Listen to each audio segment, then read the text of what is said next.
Ra'iisul Wasaaraha Xukuumadda Jamhuuriyadda Soomaaliya Mudane Cabdiweli Sheekh Axmed oo ka soo laabtay magaalada Addis Ababa ee xarunta dalka Itoobiya oo uga qayb galay shirka 25aad ee dalalka urur goboleedka IGAD ayaa ka soo degay garoonka diyaaradaha ee Aadan iyadoona ay ku soo dhaweeyeen mas'uuliyiin ay ka mid ahaayeen Ra'iisul Wasaaraha ku-xigeenka ahna wasiirka diinta iyo waqaafta xubno ka tirsan labada gole ee dawladda saraakiil ka tirsan ciidamada qalabka sida iyo mas'uuliyiin kale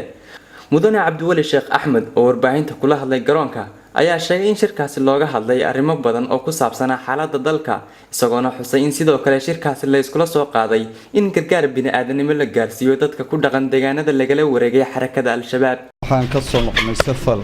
gaaban oo aan ku tagnay dalka Itoobiya magaalada Addis Ababa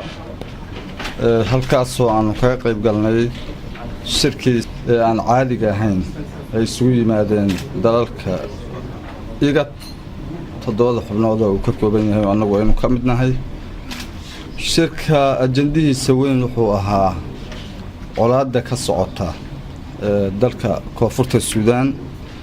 waa xubin IGAD ka mid ah sidii colaaddaas loo joojin lahaa iyo sida dadka ku dhibaataysan colaadahaas saameeyeen gargaar degdeg ah loo gaarsiin lahaa arrintaas waxyaabaha caqabadaha hortaaganaya aad loo la faguray oo madaxweynayaashii iyo prime ministeradii dalka ay aad u la fagureen oo anagu aan ka mid ahayn waxaana la gaaray go'aano runtii lagu joojinayo in colaaddu sii socoto iyo in loo helo xal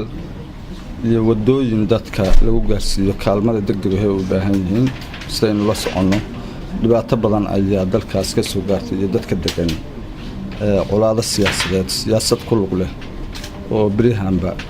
dhanka kale Ra'iisul Wasaaraha Xukuumadda Soomaaliya ayaa sheegay in madaxda urur goboleedka IGAD uu horgeeyay warbixin ka hadlaysa xaaladda dalka iyo hawlgallada ciidamada qalabka sida iyo kuwa AMISOM ay ka wadaan qaybo ka tirsan gobolada dalka